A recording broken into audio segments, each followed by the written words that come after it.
Students, मैं आज आपको आइडियल गैस इक्वेशन कैसे निकाली जाती है इसके बारे में बताऊंगा। आइडियल गैस समीकरण PV बराबर nRT होती है। इसके लिए मैं एक सिलेंडर बनाता हूं और इस सिलेंडर में गैस भरता हूं जिसे मैं आइडियल गैस कहता हूं। ये पिस्टन है और ये पिस्टन रॉड है। इसमें मैं क्या करता हूं कि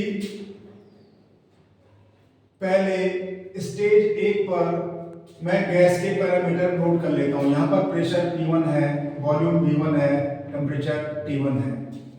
अब मैं इसे थर्मली एक्सपेंड करूंगा। जैसे मैं इसे एक्सपेंड करूंगा, ये स्टेज 2 x पे बीच की इन बिटवीन एक स्टेज मैंने x ले लिया है। x स्टेज पे जैसे पहुंचेगा तो इसका वॉल्यूम जो है वो बढ़ेगा, प्रेशर कम होगा और टेम्परेचर भी घटेगा। परंतु मुझे स्टेज 1 से स्टेज x तक जाने के लिए बॉयल्स के नियम का प्रयोग करना है, जिसमें मुझे टेम्परेचर को कांस्टेंट रखना है।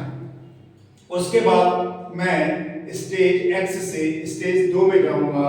स्टेज x से स्टेज 2 में जाने के लिए मैं चार्ल्स के नियम का प्रयोग करूंगा, जहां पर मैं प्रेशर कांस्टेंट रखूंगा।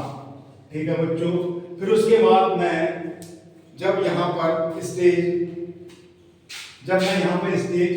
x से स्टेज 2 में जाऊंगा, स्टेज x से स्टेज 2 में जाऊंगा, तो मैं यहाँ पर चार्ल्स के नियम का प्रयोग कर रहा हूँ और गैस मेरी एक्सपेंड हो रही है। यहाँ पर गैस एक्सपेंड होने पर मुझे प्रेशर कांस्टेंट रखना, अर्थात P2 मेरा प्रेशर अगर x स्टेज में है तो स्टेज 2 में भी प्रेशर P2 ही रहेगा। वॉल्यूम बढ़ के V2 हो जाएगा, टेम्परेचर घट के T2 हो जाएगा।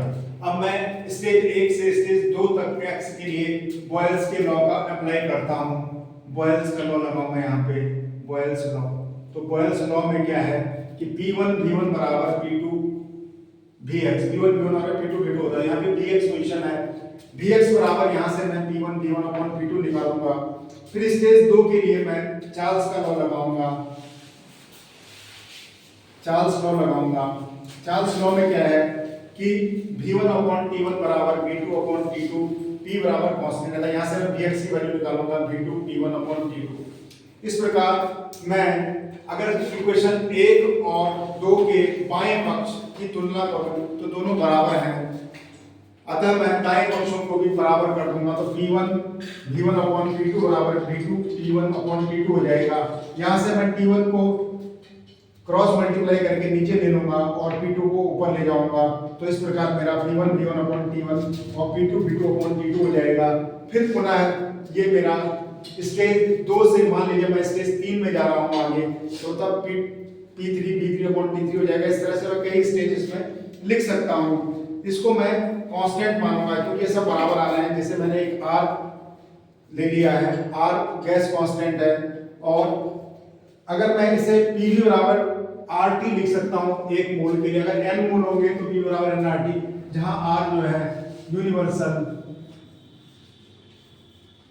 गैस कांस्टेंट के नाम से जाना जाता है।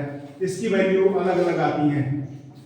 ओके बच्चों, वीडियो को सब्सक्राइब, मेरे चैनल को सब्सक्राइब करें और वीडियो को लाइक करें। Thank you.